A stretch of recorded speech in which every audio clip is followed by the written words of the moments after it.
La hora de la verdad, paz y gracia de aquel que era, que es y que ha de venir, de nuestro Dios y Padre Celestial, el Dios de nuestro Salvador Jesucristo de Nazaret, aquel que resucitó su Hijo de los muertos al tercer día y lo exaltó arriba de todo el cielo. Y ahora lo designó para juzgar la tierra y la humanidad en el día establecido por Dios para su juicio. Que la paz y la gracia de nuestro Dios pueda alcanzarles hoy y conducir al reino celestial. Yo soy el pastor Fernando Heber del Ministerio de Arrepentimiento y Santidad Internacional. El Señor Jesús, Él hizo cuestiones de dejar marcado, fijado, exaltado, para que no haya sombras de duda, la necesidad de ser encontrado preparado en este día. Como el pastor Felipe Toledo mencionó, ayer nosotros tratamos al respecto de un día específico que la Biblia habla frecuentemente con mucha énfasis, con mucha atención. El grande y terrible y temible día del Señor. Los profetas del pasado hablaron de este día. El Señor Jesús habló de este día. Los discípulos hablaron de este día. El apóstol Pedro habló de este día. ¿Qué día es ese? La Biblia da a este día el nombre de grande, temible y terrible día del Señor. Y ayer nosotros vimos dos aspectos, dos informaciones al respecto de ese día. Número uno, ese es el día del encuentro con el Señor Jesús en el aire. Este es el día del arrebatamiento de la iglesia. Pero también este es el día del derramar de la ira de Dios. Es el día que Dios separó para castigar los impios, especialmente aquellos que viven satisfaciendo el deseo de la carne en impiedad y en impurezas. Este es el día en que la Biblia dice que nunca hubo y ni habrá igual a ese día. El día en que será traído destrucción no por hombres, no por Satanás, pero será traído destrucción a la tierra de parte del Todopoderoso. Y la Biblia pregunta, y la Biblia afirma, terrible cosa es caer en la mano de Dios del Todopoderoso. Terrible cosa es ser castigado con la ira consumidora de Dios. Porque este Dios, Él es un Dios bondadoso, un Dios misericordioso, Él es un Dios benigno, Él es un Dios lleno de amor, paciente, lleno de bondad. Él perdona el pecado, perdona la maldad, perdona la rebelión, pero también Él tiene un otro lado que juzga el pecado, un otro lado que es el lado de su ira sobre el pecado, sobre la impiedad y sobre el impío. Sobre el impío, porque la Biblia dice que Dios, Él sabe reservar el impío para el día del castigo. Vean, este amor y esta bondad de Dios, ella no está sobre el impío. ¿Quién es este? Aquel que vive satisfaciendo los deseos impuros de la carne. No, la bondad de Dios, su amor, está sobre el justo, aquel que vive según la justicia de Dios. Aquella justicia que Jesucristo dijo, busca primero el reino de Dios y su justicia. ¿Qué justicia es esta del reino de Dios? No estamos hablando de la justicia de los hombres, no. Estamos hablando de la justicia del reino de Dios. ¿Qué justicia es esta? Que debemos buscar en prioridad, en primer lugar, el reino y su justicia. No solamente el reino, pero su justicia también. Y la Biblia todavía dice en Juan 13 que y la Biblia también dice en primera Juan 13. Y la Biblia también dice en 1 Juan 3:7, quien practica su justicia es justo. Así, amado oyente, como nosotros hemos anunciado desde el inicio de este programa, sin cesar, insistiendo todos los días, estos son los días de la venida del Señor Jesucristo. Estos son los días en que el día del Señor llegará. En nuestra generación está marcado el día del Señor. Ahora entramos en la generación del día del Señor. Exactamente en esta generación que este día se va a cumplir. El día del regreso de Jesucristo. El día en que Dios castiga la impiedad. O sea, estamos hablando de la tribulación. Sabemos muy bien que este día del Señor es un día de angustia para Israel. Jeremías capítulo 37. Es un tiempo de angustia para Israel. Y cuando vemos las noticias en nuestros días, nosotros vemos que nosotros ya estamos en dolores de partos para el tiempo de la angustia de Jacob. Porque desde el final de la Segunda Guerra Mundial, desde el Holocausto, durante el tiempo de Alemania nazista, nunca vimos el mundo volverse contra la nación de Israel como está volviéndose en nuestros días nuevamente. Nunca vimos manifestaciones antisemitas públicas, totalmente abiertas, divulgadas ampliamente, públicamente, masivamente, como en nuestros días. Eso te dice algo. Eso te dice que el tiempo de la angustia de Jacob se acerca. Ahora, ¿qué eso nos importa? Para este día tenemos que ser encontrados preparados. El Señor Jesús, Él dice repetidamente, nadie sabe el día y la hora de la venida del Hijo del Hombre. Así estén ustedes preparados para este día. Preparados. ¿Cómo prepararse para este día? Esta es la pregunta. ¿Cómo prepararse para la venida del Señor Jesucristo? Esta es la pregunta.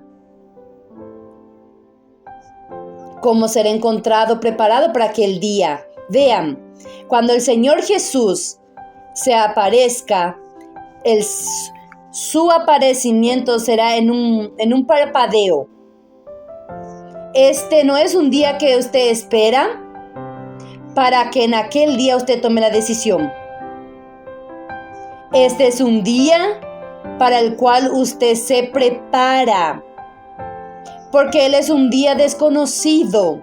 El tiempo y la estación son conocidos, pero el día y la hora es desconocido, así como el día y de la hora de la muerte del ser humano también es desconocido. Y el arrebatamiento es una realidad para muertos y vivos, porque en este día los muertos resucitan y los vivos serán arrebatados. Pero para este día es necesario prepararse. Y la pregunta que tenemos que hacernos en el inicio de este programa es esta: ¿cómo podemos prepararnos? Cuando el Señor Jesús venga a buscar su iglesia, ¿qué iglesia Él viene a buscar? ¿Cuál es la identidad de esta iglesia? Pues cuando nosotros vemos a la tierra de la perspectiva divina, cuando el Señor Jesús, Él mira a la tierra, Él identifica un grupo de personas que Él llama de mi pueblo y el resto. Ahora, ¿cuál es la identidad de este grupo de personas que el Señor Jesús llama de mi pueblo? ¿Cuál es la identidad de este grupo de personas que serán arrebatadas en el aire para el encuentro con el Señor Jesús, para estar con Él para siempre? ¿Cuál es la característica? ¿Qué caracteriza a este grupo de personas? ¿Cuál es la característica de esta iglesia que será arrebatada? ¿Cuál es la identidad de la iglesia para el arrebatamiento? ¿Cuál es la identidad de la iglesia de Cristo? Porque cuando vemos a la humanidad de la perspectiva celestial, el cielo, ellos reconocen, ellos identifican dos grupos de seres humanos en la tierra. Un grupo en que el cielo llama del pueblo de Dios y el resto. Ahora, ¿cuál es la identidad de este grupo que el cielo declara que el pueblo de Dios? ¿Qué lo hace diferente del resto? Cuando el Señor Jesús mira del cielo y Él contempla su iglesia, ¿qué es lo que la iglesia está diferenciando del resto? ¿Cuál es la diferencia? Porque en este momento en la tierra tenemos la iglesia de Cristo y el resto de la humanidad. Tenemos aquellos que nacieron del agua y del espíritu y aquellos que están muertos espiritualmente, que todavía nacieron del espíritu, que todavía no pasaron de la muerte a la vida. Entonces encontramos un grupo de nacidos de nuevo y el resto. ¿Cuál es la identidad de este grupo que nació del agua y del espíritu y que está caminando para el cielo? Porque el Señor Jesús declaró que aquel que no nace del agua y del espíritu, él jamás entrará en el reino de Dios. ¿Cuál es la característica? ¿Cuál es la evidencia? ¿Cuáles son los frutos?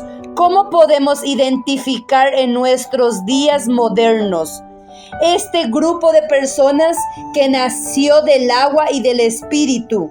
¿Cómo ellos viven? ¿Cómo ellos se visten? ¿Cuál es su vocabulario? ¿Qué ellos ven y qué ellos escuchan? ¿Cuál es el propósito de sus vidas? ¿Cómo identificarlos en el mundo? ¿Cuál es la identidad de la iglesia? Esta es la pregunta, porque necesitamos en esta hora hacer una autoevaluación y confirmar la identidad bíblica de esta iglesia para el arrebatamiento. La iglesia gloriosa y santa, sin mancha, irreprensible, que Jesucristo está viniendo a buscar en su manifestación gloriosa. Y necesitamos hacer un checklist, una autoevaluación. Necesitamos hacer un checklist de la identidad de la iglesia y confrontar este confronto con nuestra vida, con nuestra caminada cristiana.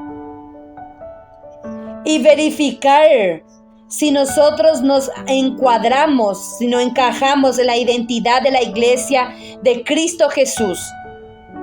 Porque sabemos muy bien que el Señor Jesús, Él dijo que no todos los que le llaman Señor, Señor, entrarán en el reino de Dios.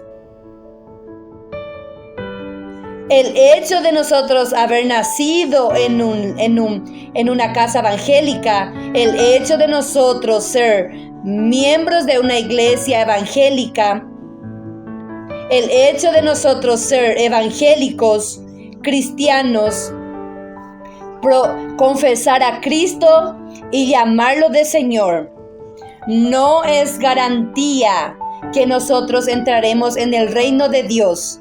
Ahora, Entrar en el reino de Dios es el álbum de nuestra fe, es el objetivo de nuestra fe. Ni todos aquellos que llaman a Jesús por Señor entrarán en el reino de Dios. Entonces, ¿cuál es la identidad de estos que entrarán en el reino de Dios? Esta es la pregunta. Porque una vez que nosotros construimos a través de las Escrituras o extraemos de la Escritura la identidad de este alguien candidato a entrar en el reino de Dios, necesitamos hacer una seria autoevaluación de nuestra caminada cristiana en este inicio de 2024 y preguntarnos si el Señor Jesús regresa hoy.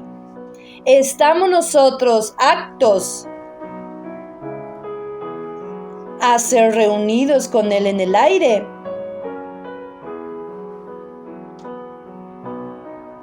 Vamos a iniciar 2024 haciendo esta pregunta. Si el Señor Jesús regresa en este momento, ¿usted será encontrado preparado? Si tu respuesta es sí, y espero que sea. Si usted está examinándose, que si el Señor Jesús regresa hoy, usted está listo para su venida. Miren, esta fue una orden del Señor Jesús. Él dijo, el día y la hora nadie sabe, pero estén ustedes listos, preparados, para que este día no sobrevenga como un ladrón, para que ese día no te agarre de sorpresa, despreparados. Si el Señor Jesús regresa hoy día, si Él llega hoy en este día, ¿usted está preparado para su venida? Si la respuesta es sí, y tu vecino hoy golpea en tu puerta y te pregunta, amigo, hoy yo escuché que necesito prepararme para la venida del Señor Jesús, y yo sé que usted está preparado. Dígame, ¿cómo puedo prepararme? Si usted está preparado, ¿cómo que alguien tiene que ser encontrado preparado? ¿Qué preparación es esta? ¿De qué manera usted se prepara para la venida? Si usted está preparado para la venida del Señor Jesús, usted tiene que saber cómo prepararse. Ahora, si hay alguna duda en tu corazón en cómo prepararse adecuadamente, cuidado. Puede ser que usted piense que usted está preparado, pero está engañado, está equivocado. Porque si usted está preparado, entonces usted tiene que saber cómo prepararse. Y usted tiene que ser capaz de instruir a alguien de cómo prepararse. Alguien te pregunta, Pastor Felipe Toledo, ¿cómo yo preparo esta corbata? ¿Cómo yo hago esta corbata? Si usted sabe, si esa corbata, si usted sabe cómo instruir a hacer esa corbata, ponerse esa corbata, usted sabe, usted va a instruir.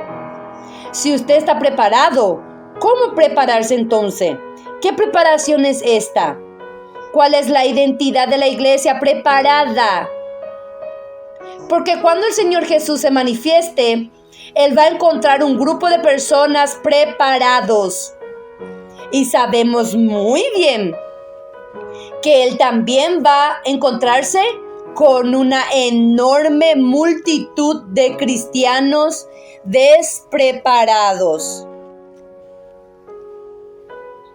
Cuando el Señor Jesús se manifieste, Él encontrará un grupo de iglesia preparado, un grupo de cristianos preparados y una grande mayoría, una grande multitud llamada, pero ellas están despreparados. Y dice que en aquel día, a pesar de muchos haber sido llamados, ellos fueron invitados, ellos fueron llamados, pero en aquel día poquísimos serán escogidos para tomar asiento en las bodas del Cordero.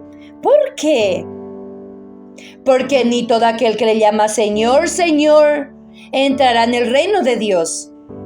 Ni todo el evangélico entrará en el reino del cielo. No todo cristiano entrará en el reino de los cielos. Ni todo protestante entrará en el reino de los cielos. Ni todo cristiano entrará en el reino de Dios. Y si ni todo cristiano entrará en el reino de los cielos, si ni todo evangélico entrará en el reino de Dios, si ni todo pentecostal entrará en el reino de Dios, si ni todo bautista entrará en el reino de Dios, si ni todo presbiteriano entrará en el reino de Dios. Eso significa que el infierno estará poblado de cristianos, poblado de evangélicos, poblados de pentecostales. Porque ni todo que le llama Señor, Señor entrará en el reino de los cielos. Ni toda virgen entrará en la boda del Cordero, pero aquellos que fueron encontradas preparadas. Vea la atención que la Biblia da para la preparación. Ahora, Isaías, él vio el trono de Dios. Y del trono de Dios, él vio dos serafines, que son ángeles resplandecientes. Ángeles resplandecientes. Los ángeles, la más alta patentes del cielo. Los serafines, ángeles resplandecientes. Isaías vio que él tenía, cada uno de ellos tenía 3 pares de alas, 6 alas en total. Con 2 cubría los pies, con 2 ellos cubrían el rostro, con 2 ellos volaban. Estos serafines son ángeles resplandecientes. Estos ángeles son ángeles gloriosos, serafines. Y recuerden, los ángeles son libres de pecados. Los ángeles son gloriosos, los ángeles son poderosos y ellos son libres de pecados. Y ellos están delante de la gloria de Dios. Y Isaías, él vio una altísima clase de gloriosos y poderosos y libres de pecados. Esos seres celestiales nunca pecaron, nunca.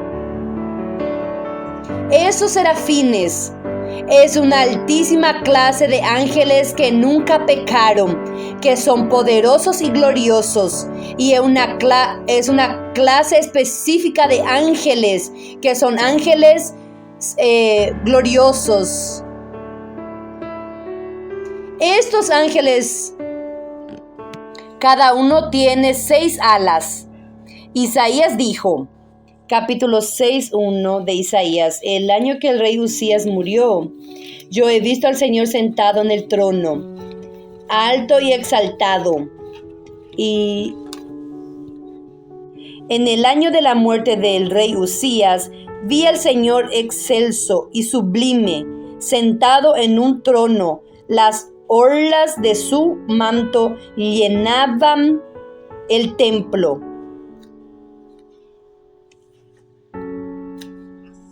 Por encima de él había serafines, cada uno de los cuales tenía 6 alas. Con 2 de ellas se cubrían el rostro, con 2 se cubrían los pies y con 2 volaban. Y se decían el uno al otro: estos ángeles, libres de pecados, gloriosos, poderosos, excelso, sublime, están en el trono de Dios, en el centro del cielo. Ellos están en la posición más alta y central del cielo de los cielos. Recuerden que la humanidad no conoce los límites del universo y el tercer cielo está arriba de este universo que nosotros desconocemos los límites, y la gloria de Dios ilumina ese espacio que es infinitamente mayor que este universo que no conocemos.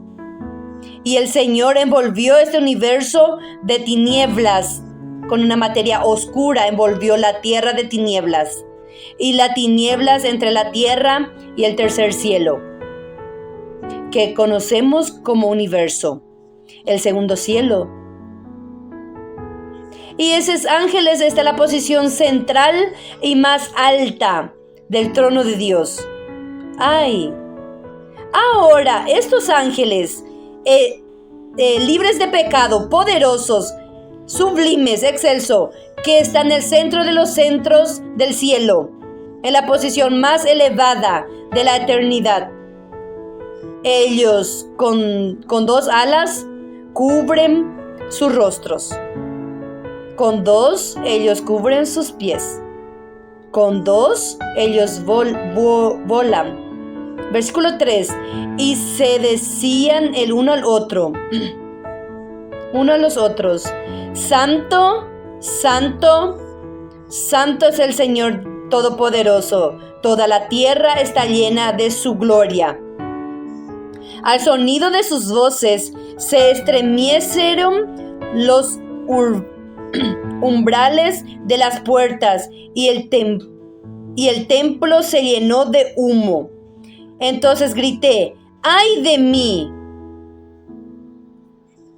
Esos ángeles gloriosos, santos ángeles, poderosos, sublimes, ellos cubren sus rostros con sus alas, porque ellos no se consideran dignos de contemplar la gloria de Dios, debido al tamaño y la grandeza, santidad de Dios. Y estos ángeles, ellos no se dirigen directamente a aquel que está sentado en el trono, pero ellos hablan uno con los otros diciéndose: Santo, Santísimo es el Señor de los ejércitos. La tierra está llena de su gloria. Ahora, amado oyente, usted se volvió un cristiano. Usted aceptó al Señor Jesús. Usted se volvió un cristiano en Jesucristo. Usted va a la iglesia todos los domingos para que un día usted sea presente delante de este mismo Dios. ¿Cómo usted está preparándose para presentarse delante de este Dios que esos ángeles gloriosos no se considera digno de contemplar su gloria? ¿Cómo usted se prepara para presentarse delante de este Dios? En el día de su venida, en el día de su manifestación, usted será encontrado preparado. Sí. ¿Cómo?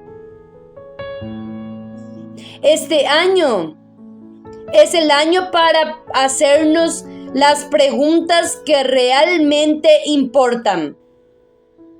No importa quién será el próximo gobernante, no. Los gobiernos vendrán y se irán. Los gobernantes vendrán y se irán. No importa quién sea el próximo gobernante, si la derecha, si la izquierda.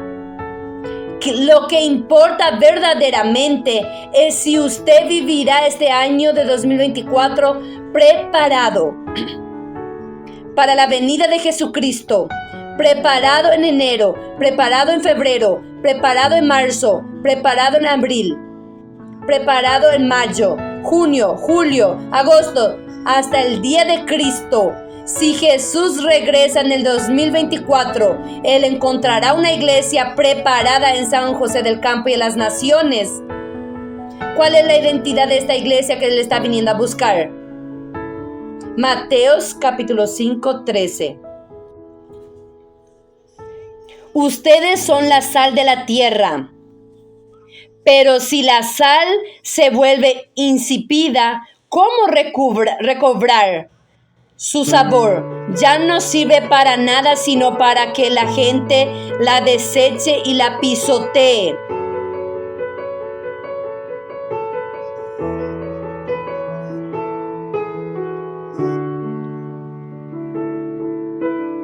El sabor de la sal es el sabor, es lo que la caracteriza, es la identidad, es lo que hace diferente de todos los elementos, de los demás temperos. El sabor, esto es lo que lo identifica. Y el Señor Jesús comparó la iglesia con la sal. Y Él dijo, ustedes son la sal de la tierra. Pero si esta sal pierde, se vuelve insípida, si la iglesia pierde su identidad, ¿para qué más ella sirve? A no ser para ser lanzada afuera y pisotearla por el hombre. La iglesia que pierde su identidad, ella se vuelve una iglesia imprestable. La iglesia imprestable. La iglesia inútil. La iglesia se vuelve rechazada. La iglesia se volvió residuo tóxico. La iglesia se volvió descartable. La iglesia se volvió una basura. ¿Cómo una iglesia se vuelve imprestable? ¿Cómo una iglesia se vuelve una basura? ¿Cómo una iglesia se vuelve descartable, residuo, rechazado? Perdiendo su identidad. Ajá. Ahora nuestra conversación empezó. Ustedes son la sal de la tierra, el Señor Jesús dijo. Pero si la sal pierde su identidad, su sabor, si la sal pierde su propósito, si la sal pierde su función, si la sal pierde el intens que lo capacita a ejercer su propósito, porque el sabor de la sal, su salinidad, es lo que lo capacita de ejercer su propósito, temperar, saborear. Si la sal pierde su identidad, su sabor, la Biblia dice no sirve para más nada. Y el Señor Jesús compara, identifica, ilustra a la iglesia como la sal. Si la iglesia pierde su sabor, la iglesia que se vuelve imprestable, ella no sirve para más nada a no ser para ser lanzada afuera, para ser tirada afuera, para ser descartada, rechazada y pisoteada por los hombres. ¿Cuál es la identidad de la iglesia? ¿Cuál es la identidad de un cristiano? Cuando el cielo ve a las naciones y a San José del Campo, y aquellos por el prisma celestial, por la lente divina, ellos encuentran solamente dos tipos de personas. Un tipo de persona que es llamada al pueblo de Dios, y el resto de los habitantes del San José del Campo y las naciones.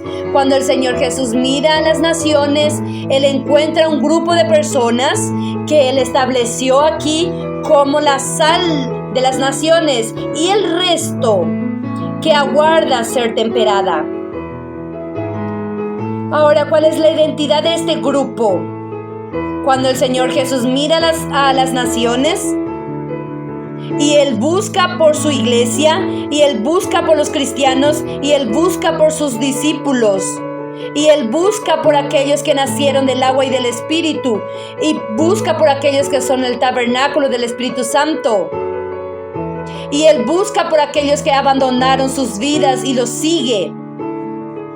Él busca por aquellos que rechazaron el mundo y lo siguieron. ¿Cuál es la identidad de este grupo?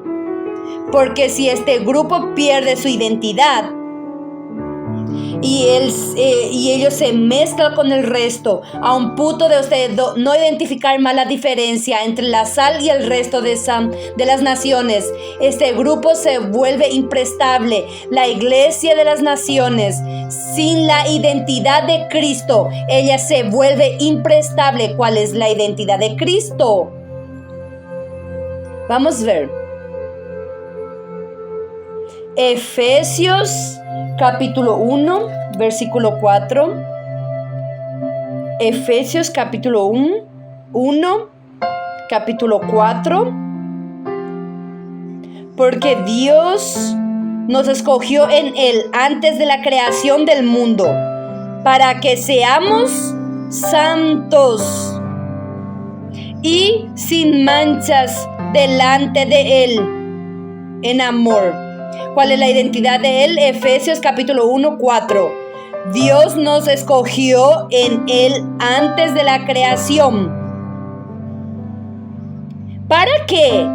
¿Para qué propósito? ¿Cuál es el objetivo? Dios nos escogió. Porque hemos escuchado estos versículos en la iglesia por la mitad. Él nos escogió en amor y terminó ahí. No sé, yo sé porque yo ya escuché, usted también escuchó eso. Él nos escogió en amor. Porque el Jesús que el diablo presentó a la iglesia, recuerden, el diablo quiere corromper a la iglesia, él no la intenta convertir al espiritismo, él no intenta convertir al islámico, él no intenta convertir al budista.